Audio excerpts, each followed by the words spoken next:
After looking over the schedules of all the teams in the SEC East, I came away with one hot take, and that's the Tennessee Volunteers. They're going to lose 3 games this upcoming season. They're going to go 5-3. I'm going to break down why in just a second, but I feel like I need to say this is a Georgia football YouTube page. I cover Georgia football. I cover Georgia recruiting, so I have to say I think Georgia will go undefeated in the regular season and kind of skate their way to the SEC championship game. For a lot of different reasons that we've talked about throughout the offseason. I think they're loaded at just about every position group. I like what Carson Beck brings to the table, and the schedule does, it's favorable for Georgia. They are the team to beat in the SEC East. I think they're going to go undefeated. Now, the big question is who's number 2, right? We've been talking about it all offseason. Is it Tennessee? Is it Kentucky? Is it South Carolina? I'm going to break all that down now, but I do think that Tennessee is going to go 5-3 this year.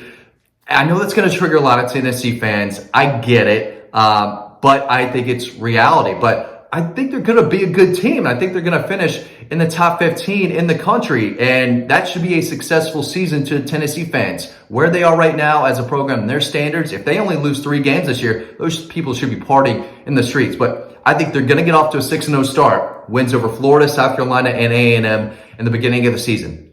They're going to be thrilled.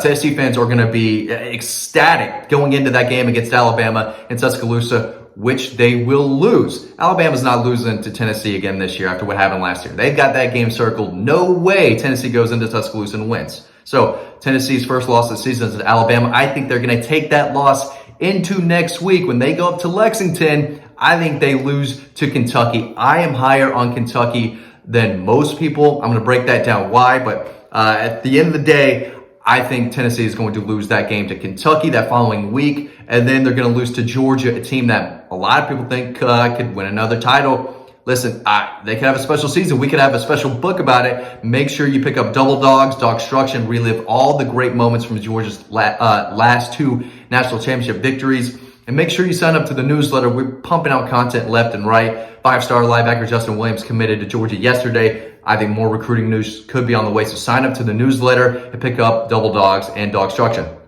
Back to the SEC East conversation. Again, Tennessee 5-3, losses to Alabama, at Kentucky, and then Georgia. But overall, that should be a successful season, even though they're not going to win the East. Kentucky, I like what they bring to the table. They've added a lot of pieces, not only at quarterback, but at running back, 2 tackles on the offensive line. They added pieces in the secondary and in the front 7. They always play good defense. I expect that to happen again this year.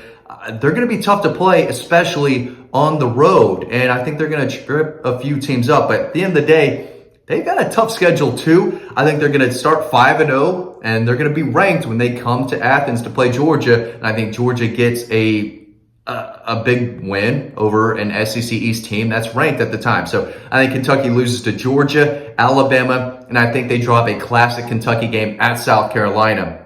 But I think they beat Tennessee, Vanderbilt, Missouri at home, Florida, Mississippi State. I think this shapes up to be a very good season for Kentucky. And again, I think Kentucky's going to be better than people think. I think they're going to beat Tennessee in Lexington a week after Tennessee loses to Alabama. I think that's the ultimate trap game, and I think that's going to decide second place in the SEC East. But let's talk about South Carolina for a second, right?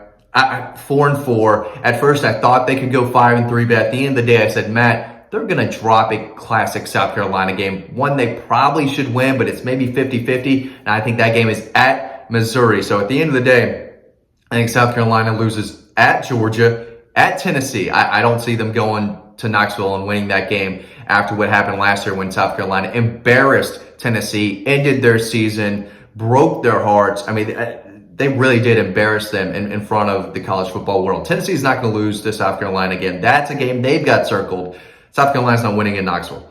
At A&M, that's going to be tough. That's going to be tough. I don't think they're going to make it out of College Station with a win. And then a classic South Carolina game, going to Missouri. Not an easy place to play either, as Georgia fans know. And I think they lose that game too. So at the end of the day, 4-4. I like Spencer Rattler. I think he's going to continue to improve. This is his 5th season, but I still have question marks. I don't think they're completely a deep team yet with a lot of depth. I like what they're doing on the recruiting show. They're bringing in a lot of really good players. And in a couple of years, I think they might be able to push for that number 2 spot with Tennessee in the East. But as for this year, I think this is another kind of Jekyll and Hyde classic South Carolina season. Really tough schedule. It's always going to be really tough. But in the SEC, South Carolina goes 4-4, and I think that's what South Carolina fans should expect. It's all about expectations, and to do any better than that, those people will be partying in the streets. If they go 5-3 in the conference, they might go ahead and build a statue of Shane Beamer over there. I think it's going to be 4-4, and I think most people do too, and I think South Carolina fans would kind of agree there. They do have one of the best receivers in the country in Juice Wells. I think they've got a lot of young talent coming in on the offensive line for sure, and defensively as well. So I do think that they are improving as a program. They're going to get a little better and better. I like what Shane Beamer's doing overall, but they're getting a 4-4 record for me this year. Florida's going to go 3-5. 3-5 for the Gators. Losses to Tennessee at home, at Kentucky, at South Carolina. They're going to lose against the Dogs in Jacksonville, and then at LSU. It is not an easy schedule at all for Florida. I like what they bring to the table defensively. They are massive up front. Shamar James is a breakout linebacker to no tackling machine, and I like a lot of the guys they have in the secondary. I think they've got a strong defensive back group. Big question marks at quarterback, big question marks on the offensive line, and that's 2 position groups where you can't have question marks if you're trying to have a big season.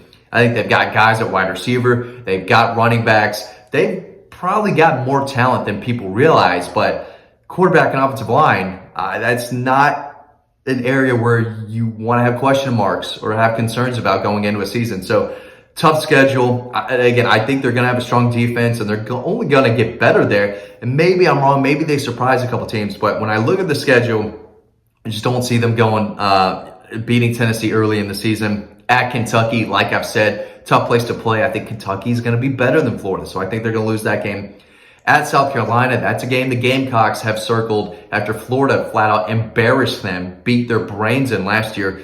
I think South Carolina, that game at home versus Florida is a game they really need to win, and I think they're going to pull it off. Georgia's not losing to Florida this year, and I don't see how Florida goes into Baton Rouge and beats an LSU team that might win the West. So just looking at the schedule, that's just what I came up with. Wins over Arkansas at home, Vandy, and then I think they go to Missouri and win that game, as tough as that may be. Missouri, 2-6. I'm not saying they're a bad team. I'm not saying that they don't have talent. They do have a lot of returning experience on offense, a lot of production coming back this season. Returning quarterback. They've got playmakers at wide receiver, Luther Burden. They've got some young defenders that I really like. So I'm not saying they're a bad team. I just think they have a really tough schedule too. They're going to lose to LSU at home. I think they're going to go to Kentucky and lose. I think they're going to go to Georgia and lose. I think they lose to Tennessee at home. I think they lose to Florida at home. That could be a 50-50 game. Could go either way. I think the Gators win that one. That's going to be a game they really need. And then I think they go to Arkansas and lose as well. The Razorbacks might be better than people think, and I don't think Missouri is good enough to go to Arkansas and beat the Razorbacks. I just don't see it. So I think they beat South Carolina, Vanderbilt. But it's going to be a tough year for Missouri. I'm not saying they're bad. I just think that with that schedule, I just see loss after loss after loss. Vanderbilt's Vanderbilt. They're going to come in last place. But at the end of the day, I started this video talking about my hot take about Tennessee. Is it that hot, though? I mean, does anyone think they're going to go into Tuscaloosa and beat Alabama? I don't think many are. I think they're not as good as Georgia. And I think that going to Kentucky and losing in Lexington is 100% realistic. I think some out there might agree with me there, but I think the Alabama loss is going to be so tough. If they're beating themselves up and they don't bring their A game, they got to go to Kentucky the very next week. If they lose to Alabama, like I think they are going to, if they don't put that behind them and go to work and focus on beating a Kentucky team that I like better than most, yeah, they could totally lose that game, and I think it's going to happen. But at the end of the day, I think Tennessee could end the season in the top 15, and if we're talking about standards at Tennessee, that should be perfectly fine. That should be looked at as a successful season. I think they're going to be better in 2024 with Nico at quarterback. I think he's an absolute stud, going to play in the NFL, and they're bringing in a lot of talent on the recruiting trail. So I do think Tennessee is going to get better. I think they'll be better in 24 than they are in 23, but we're just talking about this year. And I think Kentucky's a major trap game. They're not better than Alabama. They're not better than Georgia. But hey, 6-0 start. I mean, I do think they're going to have multiple quality wins this year. But I think that Kentucky loss is going to settle kind of who is the second best team in the SEC East. And I guess I'll give the nod to Kentucky. There's no tiebreakers for second place. I mean, you're the first loser, right? It's crazy they say that, but technically, in my opinion, going through the schedule, it would be 5-3 Kentucky winning the second place tiebreaker against 5-3 Tennessee. Do I have it completely wrong? I don't think so. What do you think is going to happen?